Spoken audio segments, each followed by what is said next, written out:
From the heart of Africa, Burkina Faso shines anew.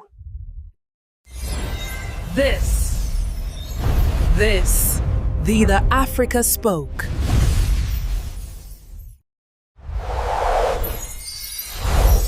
Don't forget to subscribe for more powerful African stories. They called it the biggest weapons bust in West Africa. But what if that's not the full story? On August 16, 2025, at 4:00 a.m., 57 trucks were stopped at the border of Burkina Faso. What they were carrying would change the course of an entire region. Beneath sacks labeled humanitarian aid were assault rifles, rocket launchers, grenades, weapons of war disguised as compassion. But here's the catch. Some of the weapons were brand new, never used, and sourced, allegedly, from NATO countries. Others? Traced to conflict zones like Libya and Yemen. Was this really a lucky break by local authorities? Or a staged discovery meant to send a different message? What are 57 trucks doing on a back road at 3:42 a.m.? In complete silence? That's what caught Captain Moussa Kabore's attention. On a routine patrol near the Togo border, his team spotted a long convoy. Headlights off, license plates missing, moving like ghosts in the night. He didn't wait. He called it in. President Traoré was woken, and in less than 10 minutes, he gave a direct order to General Ibrahim Traoré. Intercept them, carefully, quietly, and prepare for the worst. By 4:00 a.m., the border was blocked. Helicopters hovered above. Drones tracked from the sky, and as the trucks rolled into the trap, the drivers panicked. Some tried to flee. None got far. The first truck was opened, and what they found turned this from a smuggling case into something far, far bigger. It wasn't rice. It wasn't flour. It wasn't even medicine. It was war, boxed in crates and wrapped in lies. Inside the first truck were AK-47s, then M16s, then rocket launchers. By the fifth truck, they stopped counting.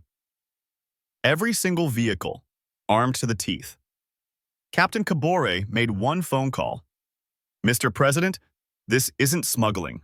This is a mobile weapons base, enough to arm a small nation. But here's the part that makes this dangerous. The drivers had no idea. Most said they were hired to transport agricultural machinery. They came from different towns, different companies, and only merged into a convoy just before the border. Accident or design? To me, this wasn't just a bust. It felt like a message. A loud public message from the government to whoever dared plot behind their backs. But if the drivers weren't in on it, who was? As someone raised to believe in due process and checks and balances, I can't help but wonder, what happens when your government gets to write both the crime and the punishment? If any of this makes you pause, don't scroll. Drop your thoughts in the comments. Like, share.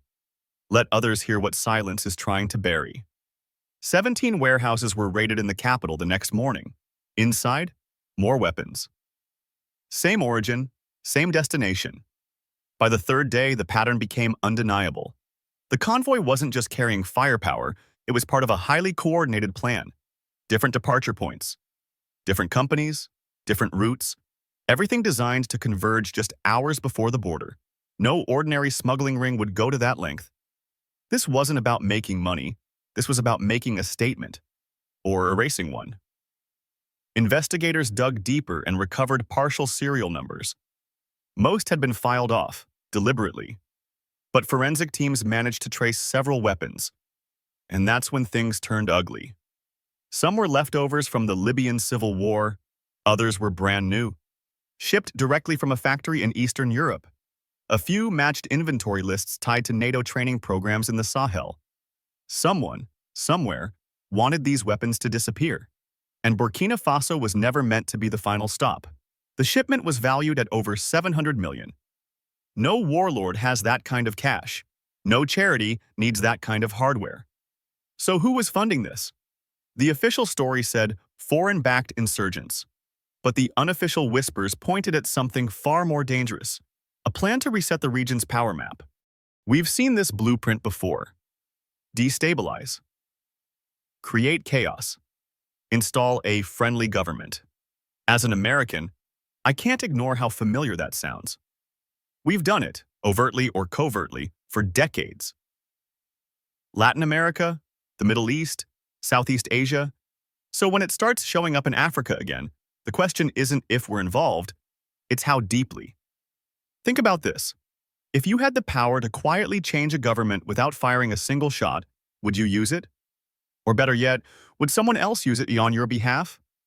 Let that sit with you. And if you're connecting dots the same way I am, let others in on it. Comment what you think, like if this feels familiar. And share before the version they want you to hear takes over. He was trembling when he spoke. Francois Bongo, a name well known in the capital, businessman, philanthropist, former advisor to a previous administration, now reduced to a suspect in handcuffs. His voice cracked under pressure. This wasn't about smuggling, he said. It was about restoring democracy with support from abroad. And just like that, everything changed. According to Bongo, the plan had been in motion for months. Initial meetings were held in Accra. Key players came from Abidjan, Dakar, and yes, even Paris. Funding, he claimed, was discussed with intermediaries tied to development agencies that somehow knew far too much about military logistics. His exact words? "We were told the people would welcome the change. We were told we'd be heroes." It sounds familiar, doesn't it? Backroom deals, whispered promises, intelligence dressed up as aid, and a pre-packaged regime ready to roll out once the dust settles. Traoré didn't wait. He ordered an immediate sweep of all known warehouses, bank accounts, communication records. 23 raids, 17 confirmed locations. Dozens arrested. Ex-generals, opposition members, NGO affiliates, and 2 foreign nationals carrying diplomatic passports. The picture was getting clearer. This wasn't an internal rebellion. It was an imported revolution. To me, this is where the story leaves the realm of security and enters the realm of narrative control. Who gets to define what's democracy? Who gets to decide when a government is too independent to be left alone? And in moments like these, I'm reminded of something I heard in Washington years ago. We don't topple governments. We facilitate transitions. So what was this? A disruption of terror or a transition in disguise? If this question makes you uncomfortable, good. Because comfort is the currency of control. Leave your thoughts below. Let this conversation grow louder than the silence they're counting on. They always say, if the story doesn't make sense, follow the money. And the money trail in this case? It led somewhere far beyond Burkina Faso. Investigators traced wire transfers across 4 continents. One flagged transaction moved $14 million through a Dubai-based shell company. Another $8.6 million passed through banks in Luxembourg, disguised as consulting fees for agricultural development. A third routed funds through Mauritius under the name of a cultural NGO that had never hosted a single event. Names surfaced. Board members of these entities included former diplomats, lobbyists tied to multinational arms manufacturers, and at least one executive connected to a private military contractor that had operated in Iraq, Afghanistan, and more recently, Mozambique. Think about the level of coordination required here. Not just to transport weapons, but to sanitize the funding, buy silence, and maintain deniability. At this point, the government knew they weren't dealing with rebels. They were dealing with a corporate-state hybrid, war by spreadsheet. And maybe that's the most dangerous kind, because unlike ragtag insurgents, these people wear suits. They smile in peace forums. They fund schools by day and supply mortars by night. Their battlefield is your economy. Their bullets, memos, contracts, aid packages with hidden strings. Let me say this plainly. I don't think Burkina Faso was the final target. I think it was the testing ground. A pilot run to see if regime change could happen without a single soldier stepping foot inside, just through influence, finance, and silence. And from an American perspective, that's a chilling realization. Because if that model works in Ouagadougou, who's to say it couldn't work in Nairobi, or Lagos, or even closer to home? This isn't about ideology, it's about leverage. Who controls what, and who pretends not to? So I'll ask you directly, do you still think this was just a weapons bust? Or are we looking at a new form of conquest, dressed up in diplomatic immunity? If that hits you somewhere deep, don't let the conversation die. Comment, share, and don't be afraid to call this what it is: modern colonization through capital. The morning after the raids, President Traoré did something unexpected. He didn't hide behind closed doors. He stepped in front of a national camera, live, flanked by crates of confiscated weapons stacked higher than his shoulders. He looked calm, but his words cut like shrapnel. 3 days ago, we intercepted an attempt to sabotage this nation, he said. This was not about smuggling. It was about occupation dressed in silence. And today, we rip the mask off. He held up documents, real ones, with signatures, account numbers, and shipment codes. He paused, then added, "Some of these weapons were manufactured in NATO countries. Some of the funding came from organizations operating under foreign diplomatic protection." The room went silent. No one interrupted. No journalist even raised a hand. And then, the twist. He played a video. On screen was Francois Bongo, eyes swollen, hands shaking. He said clearly, "They told us we'd be supported, that the international community wanted new leadership, that Washington was aware, that Paris gave the nod, that it would be quick, bloodless, just a transition." It didn't feel like a transition. It felt like betrayal, organized, exported, and dressed in words like freedom and stability. Let me ask you something.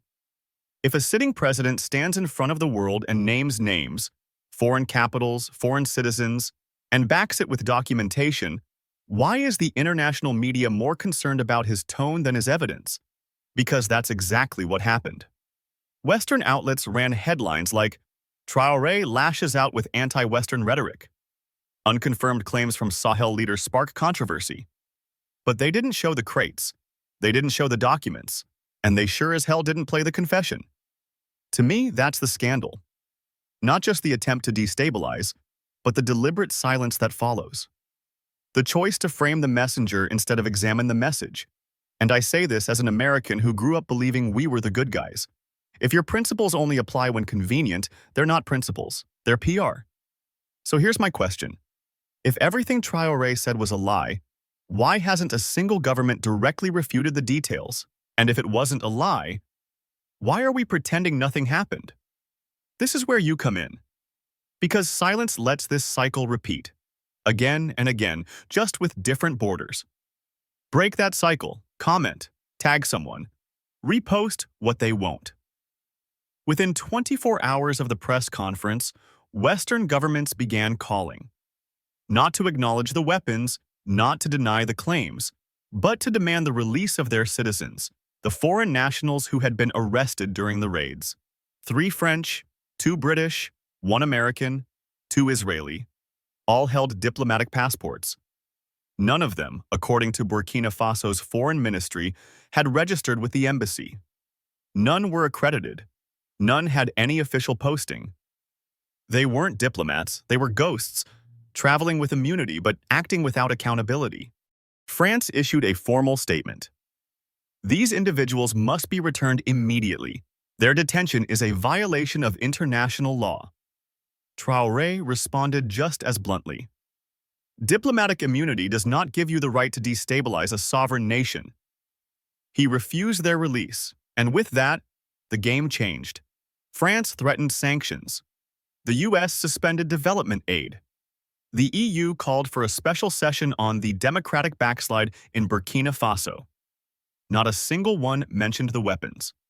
Let's stop here for a second. Imagine this were reversed. Imagine foreign agents were caught in Washington with crates of unregistered firearms, forged documents, and cash transfers linked to insurgent groups. Would we call that a misunderstanding? Would we demand their immediate release? Of course not. We'd call it espionage. We'd call it an act of war. So, why is it different when the roles are reversed? I'll say it plainly. This wasn't diplomacy. This was pressure. A soft coup by coercion. Punish them until they comply. Shame them until they bend. Because a small country standing tall is bad for the brand. From an American lens, this makes me uncomfortable. Deeply. Not because I think Traoré is flawless, but because I know how this game is played. And it's always played the same way. Control the language, control the narrative, control the cost of resistance. So ask yourself this: when did protecting sovereignty become an act of rebellion?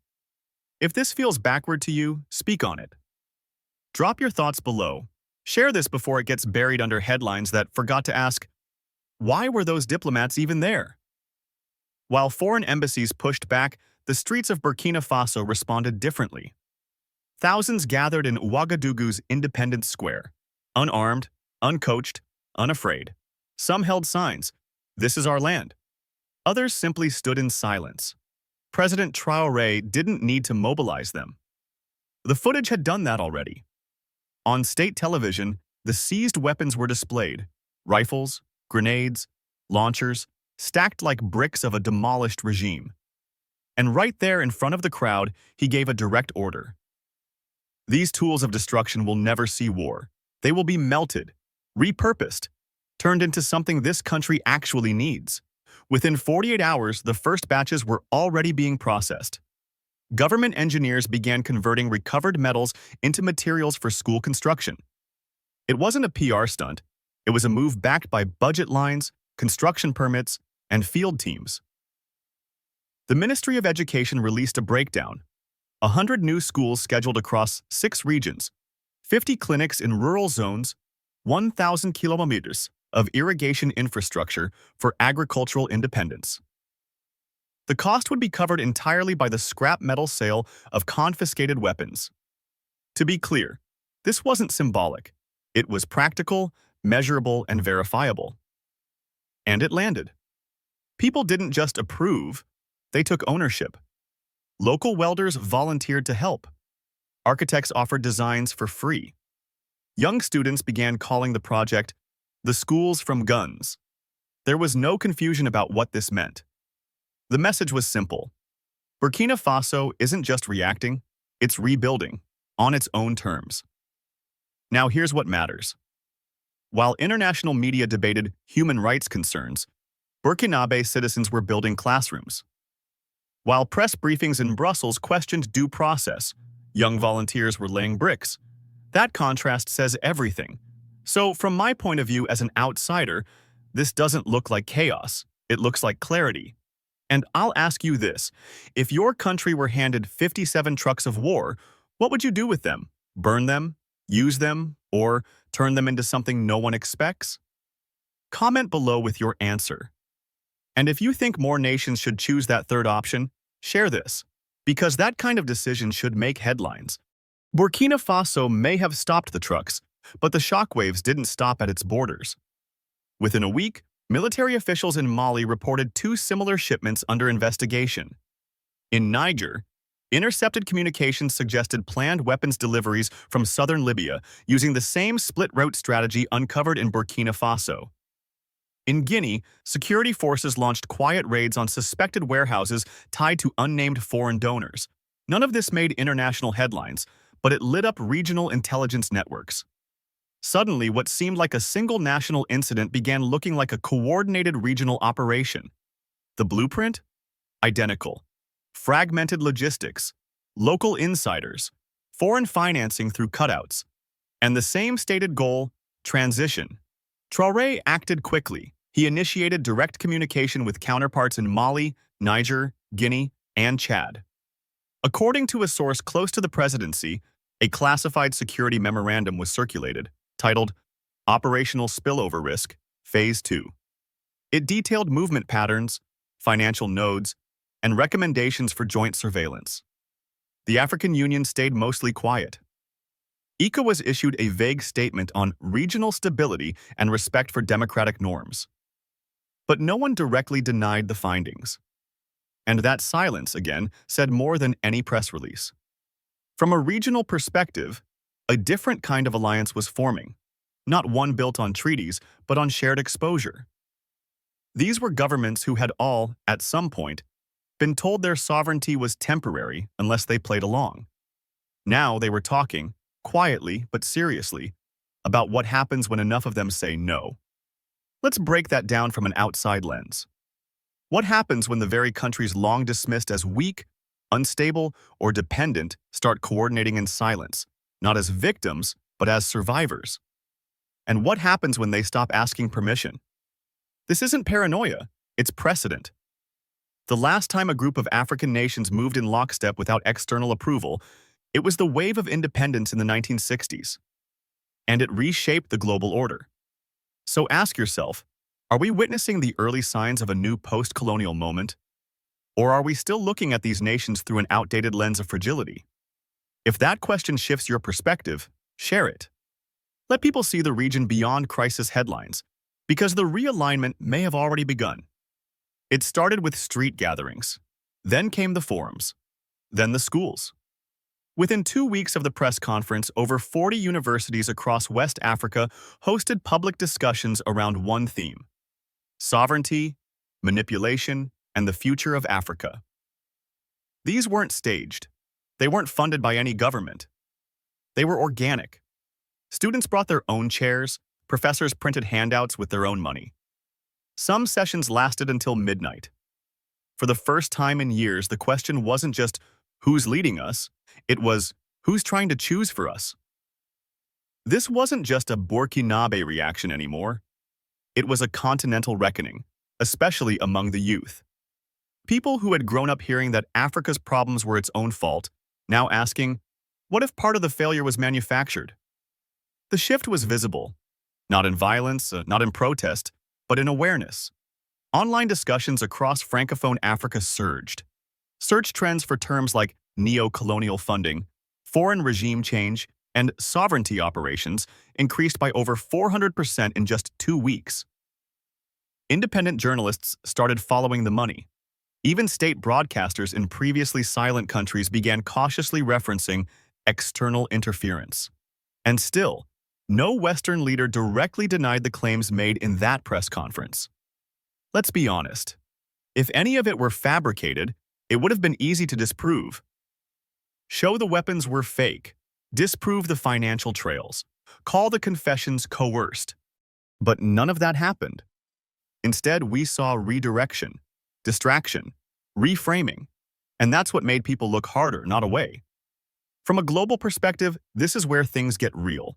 Not because a single regime held its ground, but because people paid attention, because across borders, languages, and histories, a new generation started asking, who profits from our weakness? If that question sticks with you, say it out loud. Drop it in the comments. Pass it forward. Because collective memory starts when one person refuses to forget. By day 20, one thing was clear. This wasn't a domestic issue. It wasn't even just a regional issue. It was a blueprint for how modern control operates without tanks, without invasions, without declarations of war. Just money. Messaging, silence. The tools aren't new, but the application is sharper. Instead of forcing change from outside, the strategy now is to manufacture pressure from within. Buy loyalty. Fund opposition. Weaponize legitimacy. And in this case, the only thing that stopped it was that it got caught too early. Because 57 trucks don't drive themselves, and $700 million doesn't move without people noticing, unless those people are paid not to notice. There are 3 facts that remain unchallenged. The weapons were real, the foreign nationals were caught. The confessions were made. What's in dispute is the narrative, and that's the most dangerous battlefield of all. Because if the story gets rewritten, repackaged, reframed as anti-Western rhetoric or authoritarian pushback, then the next operation won't get exposed. It'll get normalized. So what happens next? For Burkina Faso, the answer seems simple. Use the seized funds to build. Use the truth to unite. And use the exposure to warn others. But for the rest of us, especially those watching from the outside, the answer's harder, because it forces a confrontation with the systems we've trusted, with the institutions we believed were neutral, with the idea that power is always used for good. From my perspective, this story doesn't end with a country saving itself. It ends with a question. What happens when people, across nations, finally understand that influence isn't just military or economic? It's the power to erase your version of events before you even finish telling it. If that thought unsettles you, don't let it go quiet. Comment what this made you reconsider. Tag someone who still thinks this is just a local story. And share it, not for clicks, but so the next 57 trucks get seen before it crosses the line.